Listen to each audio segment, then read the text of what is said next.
Hello everyone, back tuning into today's video. We're going to have a look at the weather next week's 10 days in today's video. But we're going to start off by looking at Storm Doris, of course, because she is about at a peak now and unleashing all of her wind, rain and snow on the British Isles. So I've had a pretty severe morning, certainly in terms of wind gusts going up over 90 miles an hour in Capel Curragh this morning.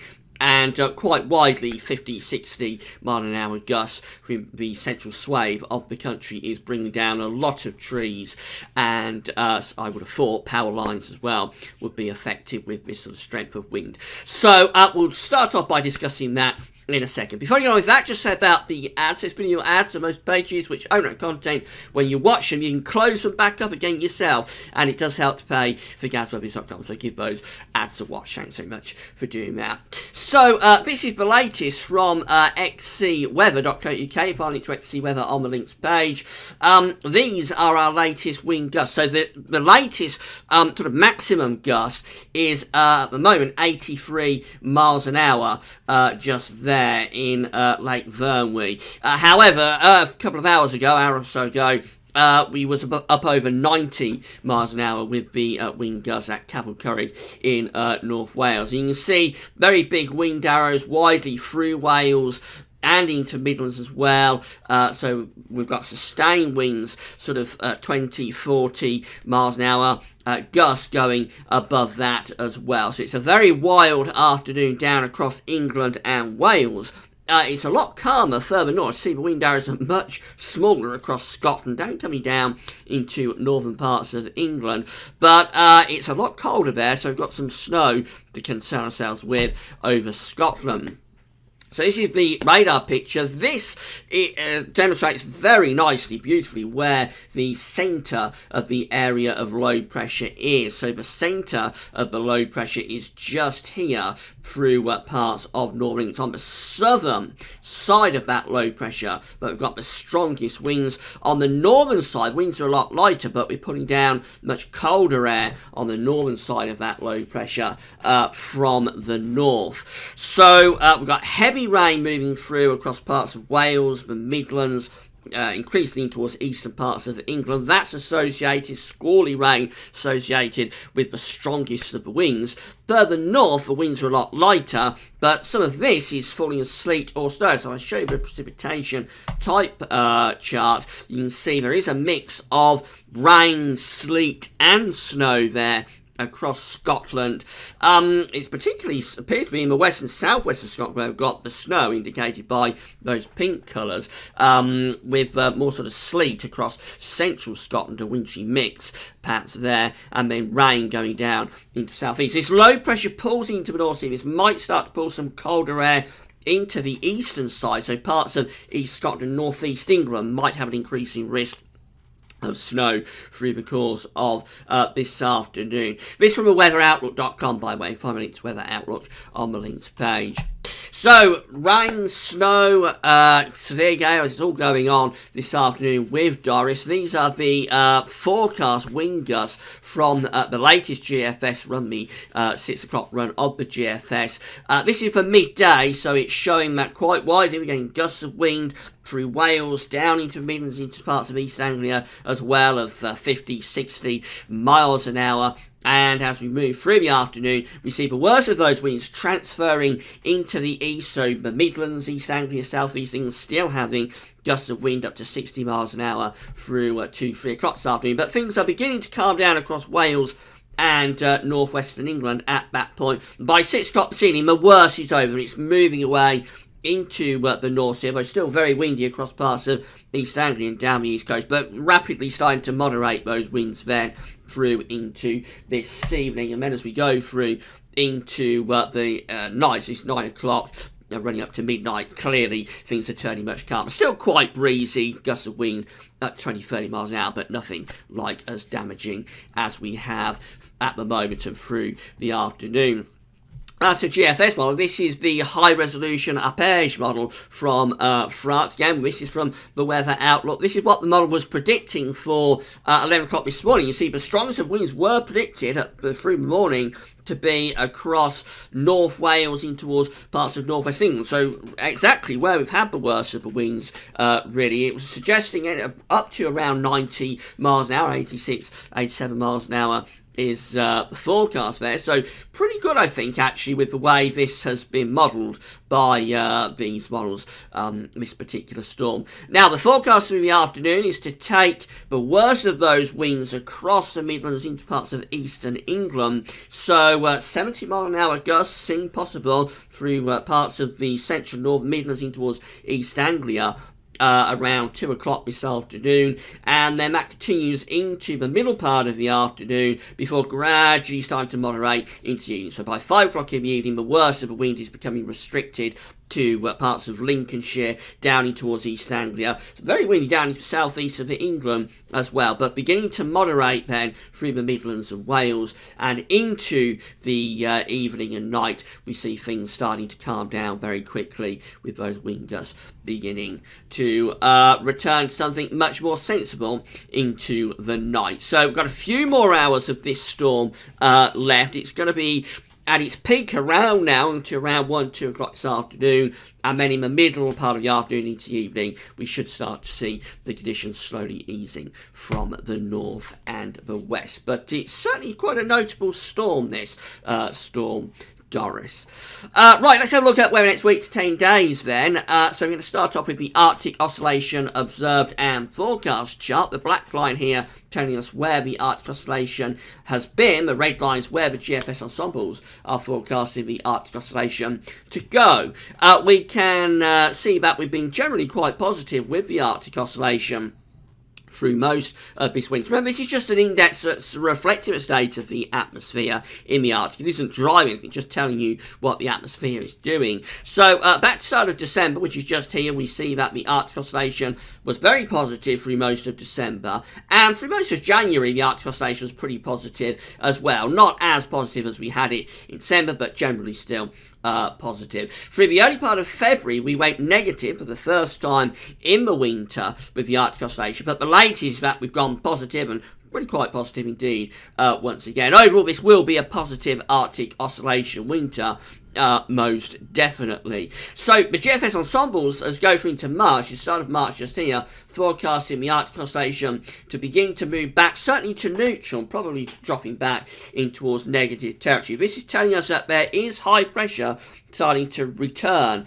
to the Arctic over the early part of March, or through the early part of March. Remember, when the Arctic Oscillation is positive, it tells you that you've got low pressure over the Arctic, and thus you're keeping the cold air mostly bottled up in over the pole. Whereas when the Arctic Oscillation is negative, you've got high pressure appearing over the Arctic, and that's the route to pushing the cold air out of the Arctic and down into the mid-latitude. So essentially, a negative Arctic Oscillation is a signal for cold weather. It's not quite that simple, because exactly where that cold weather gets shoved out is always the important point, and you can't guarantee that will shove the cold weather out across Europe. Sometimes it'll go down into America, sometimes it'll go down into Asia. But it's one of the things we look for anyway, one of the signals we look for to precede colder weather in the UK and Europe, to see the Arctic Oscillation going negative. We have got signs of that beginning to emerge as we go through into the early part of March. So on the 500 millibar height anomaly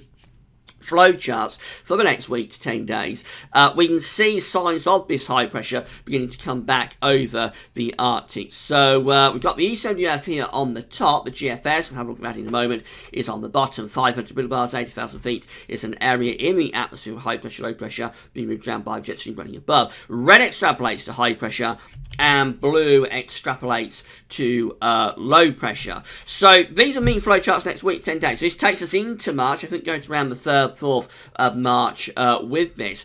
And we find that we've got a trough of low pressure in the Atlantic, quite a deep trough there. And then to our north and northeast, we've got a ridge. So we've got ridging through into western parts of Russia, but it does extend northwards in towards the Arctic. Now, this isn't quite lining up correctly to give us cold weather, because what's actually happening here is that the jet stream is still coming through from the Atlantic, meeting the block, doing something like that. Some of the energy is going down to the southeast of Europe, again, by the way, so it might turn a bit colder there. But essentially what we need to do to tap into proper cold air is move this ridge further north, centre it around there, and then allow this low pressure to tuck in underneath it, which would start to pull cold air in from the north and northeast. It doesn't show that just yet, but it is beginning to re-emerge with that high pressure signal to the Arctic. And actually the GFS gets much closer to this this morning. So we've got the ridge, as I say, it's further north. It's more or less centred over Greenland and the North Pole, exactly where we want it. And then we've got the low pressure, which is running underneath. There it comes, with the jet stream going up to the south. We're on the cold side of the jet, and we are very, very, very close to tapping in to cold air from the north and the northeast with that solution. Ideally, you would want to run the centre of his low pressure, which is still centred in the Atlantic. You'd want to run it through towards Biscay and Spain and centre it somewhere there, and that would really allow those easterly northeast winds to come in. But it's very close, actually, to setting up a cold first week of March. Now, there is still a lot of uncertainty about March at the moment.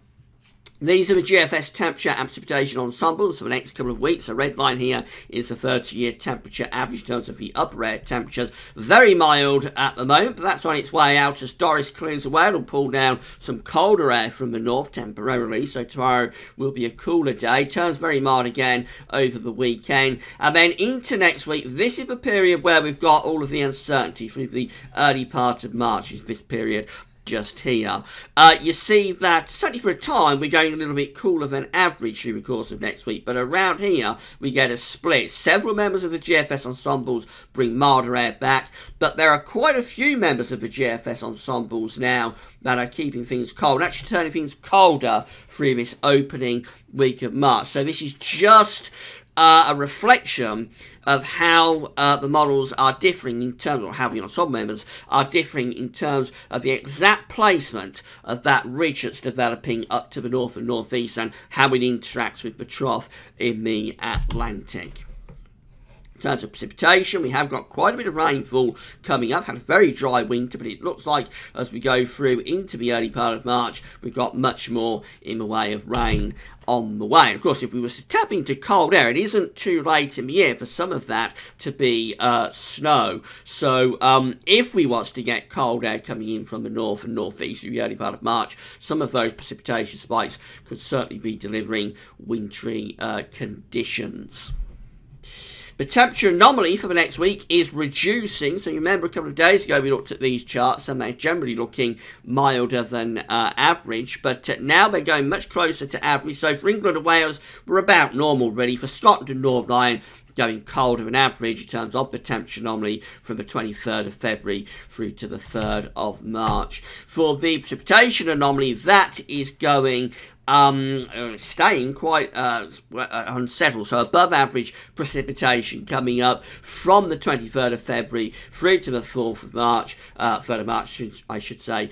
Rainfall precipitation comes out wetter than average. Here's what's going on for Monday then. Very unsettled, low pressure out to the north and west, bringing wet and unsettled weather across the country through the early part of next week. Through Tuesday, that low pressure starts to sink southwards and eastwards across the country and begins to pull down some colder air from the north on its northern side. So by Wednesday, we are in a colder flow then. Notice we've got a bit of a ridge here, centering around Iceland and pulling back up to the northeast. The trough is through Scandinavia, and these areas of low pressure are trying to come in from the Atlantic. So it's a very messy picture. We've got mild air trying to establish from the west. We've got these cold northerly winds trying to set up between this ridge here and the trough over Scandinavia. Very close to pulling in some really quite cold air. Actually, what happens on this run of the GFS, we saw it on the high anomaly flow charts, is that the Atlantic just comes through. So although we have got this ridging up to the north, we've got some high pressure up there,